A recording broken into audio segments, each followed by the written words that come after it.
Hi everyone, it's Alia and welcome back to my channel. I wanted to come on today and share this journal that I just finished creating. With this journal, I used a kit from Amy Joy Studios, and the kit was called Dreamy Victorian. And it's just, there's real no theme to it. It's just really Victorian and, well, dreamy, I guess, but you'll see the pages as we go through it. Also, in this kit, the background pages that I used were from, I talked about this shop last time in one of my other videos, Optic Illusions.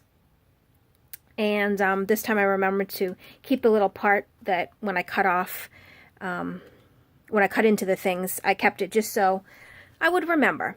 So all the background pages are from Optic Illusions, and there are also some ephemera that I also got from her shop, which I will point out as we go through. So this, oh, you know what? I should have measured it, but I think it's 5 1/4 by 8, or almost 8 actually. The covers are, and then the pages are a tad bit shorter, not by much. So this is the image that, oh, I zoomed my camera in so I didn't have to keep picking it up and down. So hopefully if I leave it flat, you'll be able to see everything. This is the image I chose for the front cover. It was one of the pages, but I just love the way this all kind of tied together. So that's what I picked. And then for the back side, it's this one right here. And I sort of went back and forth between which one I wanted for the front and which one for the back. And I chose this one at first, but then I realized this is a front cover. I feel like it's sort of like this should be the spine right here, like it is on the back. If it was on the front, I feel like it would just be missing something here, or like incomplete. Whereas this image here, it's really full and it's just beautiful. So that's what I chose this.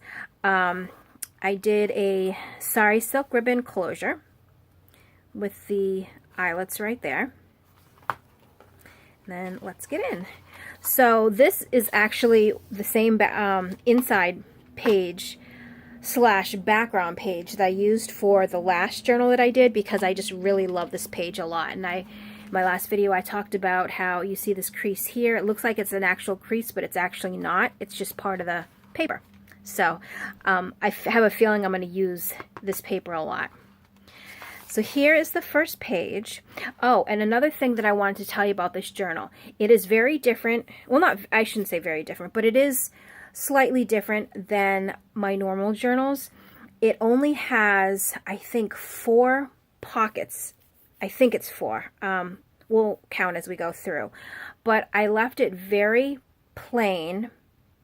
I left it for somebody who does do a lot of journaling and memory keeping. So for people that want to, put pictures in, put, memorabilia in or keepsakes in, I wanted there to be enough blank space so you can collage what you want on the page, on the different pages, or you can, stick down little bits of whatever you might want to do. So I didn't want to take up too much real estate with pockets and tuck spots and clipped on things and things like that. So you'll see as we go through what I'm talking about.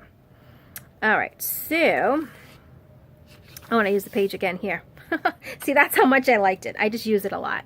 So here is the first pocket. And actually, if you can see what I did, oh gosh, I am in love with this sheet right here. I printed it out on cardstock and then I cut it into sections, and that's how many pockets I made. But so this was actually part of the ephemera kit, and so is this. So I just cut them out. I just layered a little bit of lace in the back and did a little kind of mini collage there.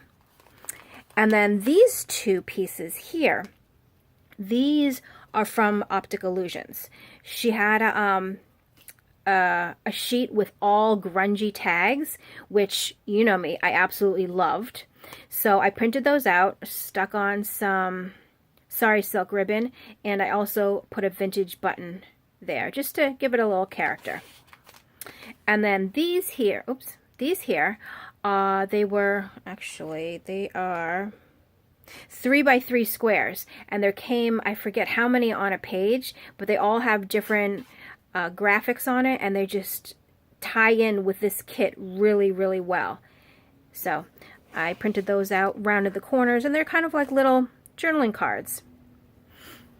So as you can see, lots of blank pages, spaces, pages, whatever, that you can, you know, write on here. You can stick your movie tickets, you can stick your airplane tickets, you know, whatever you're sticking on there, pictures.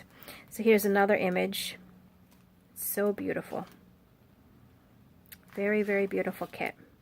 Oh, and in this one, I haven't done this in a very long time. Here is some parchment paper. When I did my last batch of coffee dyeing, these were the sheets that I used to line some of the pans, because I had 4 pans going at one time. And 2 of the pans I lined with parchment paper. The other 2 pans I didn't, because I liked the lines that they left on the paper. But of course, you know, you don't throw anything away. I had to cut it down and put it in, start using these again, because I used to use these in a lot of my journals, and I kind of miss it. I miss the sound, I miss the texture. It's just fun. It's really fun. So we have those in here. I think there's 2 sheets of parchment paper in the journal.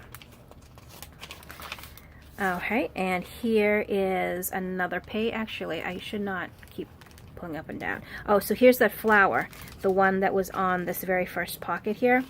I wasn't sure if this was an ephemera page or if it was an actual page, but I printed it out as a page, but I also cut all these different elements out, and some of them I used in the journal, some of them I will send along with the journal. They're just not in it.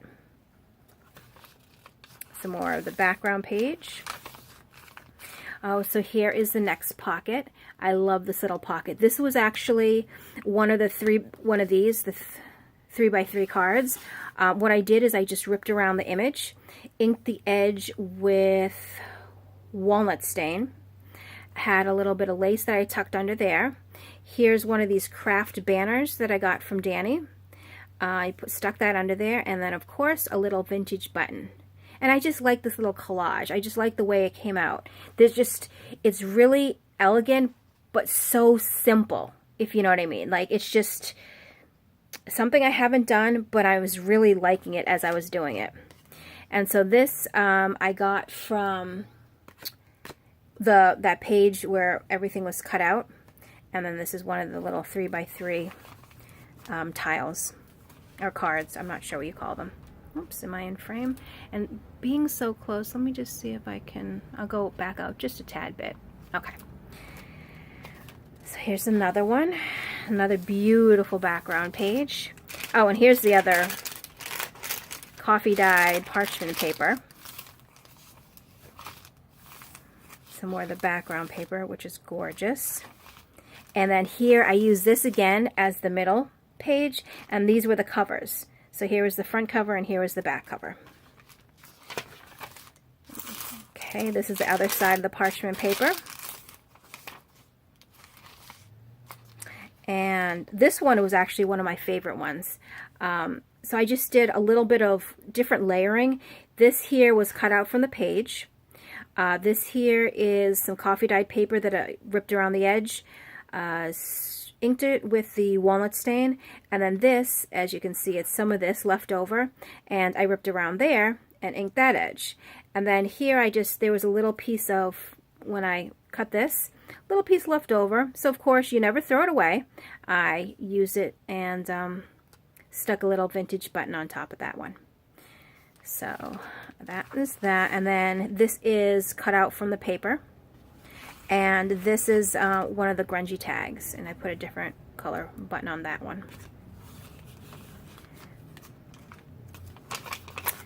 And some more room to journal. And here is another one of the, oh, this is actually the other side of that page, which I wasn't sure if it was ephemera or what it was, but see, here's the flower guide. I cut that out for the first pocket. We just saw that. This is coming up, you'll see it. And some more of the parchment paper. Look at this background paper. It's really beautiful. And this page is really cute. says, "To my Valentine, with love." Hopefully you can see that. Hopefully there's not too much of a shadow. Oh, okay. So here's that flower that I just talked about, and then I just put a piece of coffee dye paper down there, ink the edges again. And this one, it's almost like you could put a date here, or a little saying, or a quote, just something cute. And then in this pocket, this was cut out from the paper, and another grungy tag from Optic Illusion.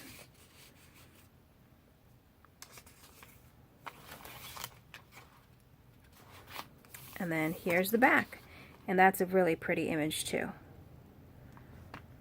So this one is a smaller one. It doesn't have, actually I'm not really sure how many pages it has. I have to, all the page count and everything will be in the Etsy listing, which I will link below.